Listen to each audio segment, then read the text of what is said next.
ಹುಟ್ಟು ಉಚಿತ ಸಾವು ಖಚಿತ ಅಂತ ದೊಡ್ಡವರು ಹೇಳೋದು ಸುಳ್ಳಲ್ಲ ನೋಡಿ. ಯಾವುದೇ ವ್ಯಕ್ತಿ ಈ ಭೂಮಿ ಮೇಲೆ ಹುಟ್ಟಿದ್ರೂ ಅವನು ಸಾಯಲೇಬೇಕು. ಮನುಷ್ಯ ಆಗಲಿ ದೇವರೇ ಆಗಲಿ. ನಿಮಗೆಲ್ಲ ಗೊತ್ತಿರೋ ಹಾಗೆ ಶ್ರೀ ಮಹಾನ್ ವಿಷ್ಣು ಈ ಭೂಮಿ ಮೇಲೆ 9 ಅವತಾರಗಳನ್ನು ಎತ್ತಿದ್ದಾನೆ. ಆ ಅವತಾರಗಳಲ್ಲಿ ನಾನು ನಿಮಗೆ ಈ ವಿಡಿಯೋದಲ್ಲಿ ಶ್ರೀಕೃಷ್ಣ ಹಾಗೂ ರಾಮನ ಸಾವು ಹೇಗಾಯಿತು ಅಂತ ಹೇಳ್ತೀನಿ. ಒಂದು ವೇಳೆ ನೀವಿನ್ನೂ ನಮ್ಮ ಚಾನಲ್ಗೆ ಸಬ್ಸ್ಕ್ರೈಬ್ ಆಗಿಲ್ಲ ಅಂದರೆ ಒಂದೇ ಒಂದು ಸಬ್ಸ್ಕ್ರೈಬ್ ಮಾಡಿ ಅಂತ ಹೇಳುತ್ತಾ ವಿಡಿಯೋ ಒಳಗೆ ಹೋಗೋಣ. ಮೊದಲನೆಯದಾಗಿ ಭಗವಾನ್ ಶ್ರೀಕೃಷ್ಣನ ಬಗ್ಗೆ ನೀವು ತಿಳಿದಿರಲೇಬೇಕು. ದೇವಕಿ ನಂದನ ಶ್ರೀಕೃಷ್ಣ ಮಹಾಭಾರತ ಯುದ್ಧ ಆದ ಮೇಲೆ ಪಾಂಡವರಿಗೆ ಜಯ ತಂದುಕೊಟ್ಟ. ಪಾಂಡವರು ಸ್ವಲ್ಪ ವರ್ಷಗಳ ಕಾಲ ರಾಜ್ಯಭಾರ ಮಾಡಿ ರಾಜ್ಯವನ್ನು ತಮ್ಮ ವಾರಸುದಾರರಿಗೆ ವಹಿಸಿ ಸ್ವರ್ಗದ ಕಡೆ ಹೆಜ್ಜೆ ಹಾಕುತ್ತಾ ಹೋದರು. ಧರ್ಮರಾಯನನ್ನು ಬಿಟ್ಟು ಇನ್ನೆಲ್ಲರೂ ದಾರಿಯುದ್ದಕ್ಕೂ ಸಾವನ್ನಪ್ಪುತ್ತಾ ಬಂದರು.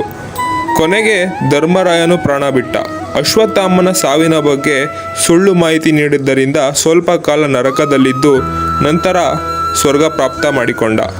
ಶ್ರೀಕೃಷ್ಣನಿಗೆ ಗಾಂಧಾರಿ ಶಾಪ ಇರುತ್ತೆ. ಹೇಗೆ ಕೌರವರು ಪಾಂಡವರು ಕಿತ್ತಾಡಿ ನಾಶವಾಗುತ್ತಾರೋ ಅದೇ ರೀತಿ ಯಾದವ ಕುಲದವರು ಅವರವರೇ ಕಿತ್ತಾಡಿ ನಿಮ್ಮ ವಂಶವೇ ನಾಶವಾಗಲಿ ಅಂತ ಗಾಂಧಾರಿ ಶಾಪ ಕೊಟ್ಟಿರ್ತಾಳೆ. ಅದೇ ರೀತಿ ಎಲ್ಲ ಯಾದವರು ತಮ್ಮಲ್ಲೇ ಕಿತ್ತಾಡಿ ಯಾದವರ ವಂಶವೇ ಸರ್ವನಾಶವಾಗುತ್ತೆ. ಶ್ರೀಕೃಷ್ಣನಿಗೆ ಅವನ ಸಾವಿನ ಬಗ್ಗೆ ಮುಂಚೆಯೇ ಅರಿವಿದ್ದ ಕಾರಣ ಒಂದು ದಟ್ಟ ಅರಣ್ಯದಲ್ಲಿ ಕೊಳಲು ನುಡಿಸುತ್ತಾ ಮಲಗಿರುತ್ತಾನೆ. ಆ ಸಮಯದಲ್ಲಿ ಜರ ಅನ್ನೋ ಬೇಟೆಗಾರ ಶ್ರೀಕೃಷ್ಣನ ಕಾಲು ಬೆರಳಿಗೆ ಬಾಣ ಬಿಡುತ್ತಾನೆ.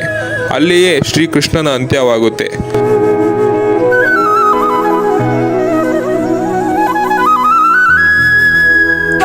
ಇದರ ಹಿಂದೆ ಕೂಡ ಒಂದು ಕತೆ ಇದೆ. ವಿಷ್ಣು ರಾಮನ ಅವತಾರದಲ್ಲಿದ್ದಾಗ ವಾಲಿಗೆ ಹಿಂದೆ ನಿಂತು ಬಾಣ ಬಿಟ್ಟಿರುತ್ತಾನೆ. ಅದಕ್ಕೆ ರಾಮನು ವಾಲಿಗೆ ಮುಂದಿನ ಜನ್ಮದಲ್ಲಿ ನೀನು ನನ್ನ ಸಾವಿಗೆ ಕಾರಣವಾಗ್ತೀಯಾ ಎಂದು ವರದಾನ ನೀಡಿರುತ್ತಾನೆ. ಆ ವರದ ರೀತಿಯೇ ವಾಲಿ ಜರನ ರೂಪದಲ್ಲಿ ಬಂದು ಕೃಷ್ಣ ಅವತಾರವನ್ನ ಮುಗಿಸಿರುತ್ತಾನೆ. ಇನ್ನು ರಾಮನ ಅಂತ್ಯ ಹೇಗಾಯಿತು ಅಂತ ನೋಡೋದಾದ್ರೆ, ರಾಮ ರಾವಣನ ವಿರುದ್ಧ ಹೋರಾಡಿ ಸೀತೆಯನ್ನು ಅಯೋಧ್ಯೆಗೆ ಕರೆದುಕೊಂಡು ಬಂದಿರುತ್ತಾನೆ. ಆಗ ಅಲ್ಲಿದ್ದ ಯಾರೋ ಒಬ್ಬ ಪ್ರಜೆ ಸೀತೆಯನ್ನು ಅವಮಾನದ ದೃಷ್ಟಿಯಲ್ಲಿ ನೋಡಿದ ಕಾರಣ ಗರ್ಭಿಣಿಯಾಗಿದ್ದ ಸೀತೆಯನ್ನು ಮತ್ತೆಗೆ ಕಾಡಿಗೆ ಕರೆಯಿಸುತ್ತಾನೆ. ವಾಲ್ಮೀಕಿ ಆಶ್ರಮಕ್ಕೆ ಬಂದು ನೆಲೆಸಿದ ಸೀತಾಮಾತೆಗೆ ಲವಾಕುಶ ಎಂದು 2 ಗಂಡು ಮಕ್ಕಳ ಜನನವಾಯಿತು. ಒಮ್ಮೆ ರಾಮ ಅಶ್ವಮೇಧ ಯಾಗಕ್ಕೆ ಕುದುರೆಯನ್ನು ಬಿಟ್ಟಾಗ ಲವಾಕುಶರು ಕುದುರೆಯನ್ನು ಕಟ್ಟು ಹಾಕುತ್ತಾರೆ. ಲಕ್ಷ್ಮಣ ತನ್ನ ಅಣ್ಣನ ಮಕ್ಕಳು ಅಂತ ಗೊತ್ತಾಗದೆ ಅವರ ವಿರುದ್ಧ ಯುದ್ಧ ಮಾಡಿ ಸೋಲುತ್ತಾನೆ. ನಂತರ ಸ್ವತಃ ಶ್ರೀರಾಮನೇ ಲವಾಕುಶರ ವಿರುದ್ಧ ಯುದ್ಧ ಮಾಡಲು ಬಂದಾಗ ತನ್ನ ಮಕ್ಕಳು ಎಂದು ತಿಳಿದಾಗ ಅಲ್ಲೇ ಮತ್ತೆ ಶ್ರೀರಾಮ ಸೀತಾಮಾತೆಯ ಸಮ್ಮಿಲನವಾಗುತ್ತದೆ. ಅರಮನೆಗೆ ಬರಲು ತಿರಸ್ಕರಿಸಿದ ಸೀತಾಮಾತೆ ತನ್ನ ಗಂಡ ನನ್ನನ್ನು ಅವಮಾನಿಸಿದ ಎಂದು ಲವಾಕುಶರನ್ನು ಶ್ರೀರಾಮನಿಗೆ ಒಪ್ಪಿಸಿ ತನ್ನ ಕರ್ತವ್ಯ ಮುಗಿಯಿತು ಎಂದು ಭೂಮಿಯ ಒಳಗೆ ಹಾಗೆ ಐಕ್ಯಳಾಗುತ್ತಾಳೆ ಸೀತಾಮಾತೆ. ಈ ಕತೆ ವಾಲ್ಮೀಕಿ ರಾಮಾಯಣದಲ್ಲಿ ಇಲ್ಲ, ಇದು ಉತ್ತರ ರಾಮಾಯಣದಲ್ಲೇ ಇದೆ ಅಂತ ಕರೀತಾರೆ. ಇದರ ಪ್ರಕಾರ ಇದೆಲ್ಲ ಆದ ಮೇಲೆ ಶ್ರೀರಾಮ ತನ್ನ ಮಕ್ಕಳನ್ನು ಕರೆದುಕೊಂಡು ಅರಮನೆಗೆ ಬರುತ್ತಾನೆ. ಪದ್ಮಪುರಾಣದ ಪ್ರಕಾರ ಸಮೃದ್ಧಿಯಾಗಿ ಆಳ್ವಿಕೆ ಮಾಡುತ್ತಿದ್ದ ಶ್ರೀರಾಮನ ಆಸ್ಥಾನಕ್ಕೆ ಒಬ್ಬ ಯತಿ ಬರುತ್ತಾನೆ. ಆ ಯತಿ ಶ್ರೀರಾಮನ ಬಳಿ ಏಕಾಂತವಾಗಿ ಮಾತಾಡಬೇಕು ಅಂತ ಹೇಳಿದಾಗ ರಾಮನು ಯತಿಯನ್ನು ಕೊಠಡಿಗೆ ಕರೆದುಕೊಂಡು ಹೋಗಿ ಲಕ್ಷ್ಮಣನಿಗೆ ತಮ್ಮ ಏಕಾಂತಕ್ಕೆ ಅಡ್ಡ ಬರದೇ ಇರೋ ಹಾಗೆ ನೋಡಿಕೋ ಅಂತ ಜವಾಬ್ದಾರಿಯನ್ನು ವಹಿಸುತ್ತಾನೆ. ಲಕ್ಷ್ಮಣ ಕಾವಲು ಕಾಯುತ್ತಿರುವಾಗ ಆ ಯತಿ ಶ್ರೀರಾಮನಿಗೆ ತನ್ನ ನಿಜವಾದ ರೂಪ ತೋರಿಸುತ್ತಾನೆ. ಅವನು ಮತ್ಯಾರೂ ಅಲ್ಲ, ಕಾಲಪುರುಷ.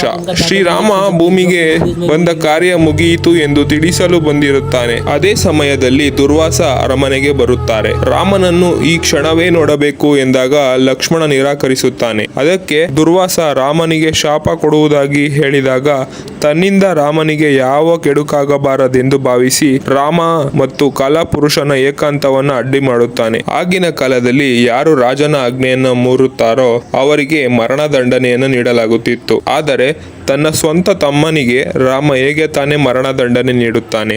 ಆದ್ದರಿಂದ ರಾಮ ಲಕ್ಷ್ಮಣನಿಗೆ ರಾಜ್ಯವನ್ನು ತ್ಯಜಿಸಿ ದೂರ ಹೋಗಬೇಕು ಎಂದು ಆಜ್ಞೆ ವಹಿಸುತ್ತಾನೆ. ಲಕ್ಷ್ಮಣನು ರಾಮನನ್ನು ಬಿಟ್ಟು ಇರಲಾಗದೆ ಹರಿಯುತ್ತಿರುವ ಸರಿಯು ನದಿಯಲ್ಲಿ ಜೀವಾರ್ಪಣೆ ಮಾಡುತ್ತಾನೆ. ಶೇಷನಾಗನಾಗಿ ಹರಿದು ಹೋಗುತ್ತಾನೆ. ರಾಮನನ್ನು ಬಿಟ್ಟು ಲಕ್ಷ್ಮಣನಿಲ್ಲ, ಲಕ್ಷ್ಮಣನನ್ನು ಬಿಟ್ಟು ಶ್ರೀರಾಮನಿಲ್ಲ ಅನ್ನೋ ಹಾಗೆ ರಾಮನು ಕೂಡ ಲಕ್ಷ್ಮಣನಿರದೆ ಬದುಕಲು ಸಾಧ್ಯವಾಗದೆ ತನ್ನ ಮಕ್ಕಳಿಗೆ ರಾಜ್ಯವನ್ನ ಕೊಟ್ಟಿ ಹರಿಯುತ್ತಿರುವ ಸರಯೂ ನದಿಯಲ್ಲಿ ನಡೆಯುತ್ತಲೇ ಕಣ್ಮರೆಯಾಗುತ್ತಾನೆ ಎಂದು ಪದ್ಮಪುರಾಣದಲ್ಲಿ ಉಲ್ಲೇಖವಾಗಿದೆ. ಇವತ್ತಿಗೂ ಅಯೋಧ್ಯೆಯ ಸರಯೂ ನದಿಯಲ್ಲಿ ಶ್ರೀರಾಮ ಐಕ್ಯನಾಗಿದ್ದ ಸ್ಥಳವನ್ನು ತೋರಿಸುತ್ತಾರೆ. ಇದಾಗಿತ್ತು ಶ್ರೀರಾಮಕೃಷ್ಣನ ಅವತಾರದ ಅಂತ್ಯದ ಕತೆ.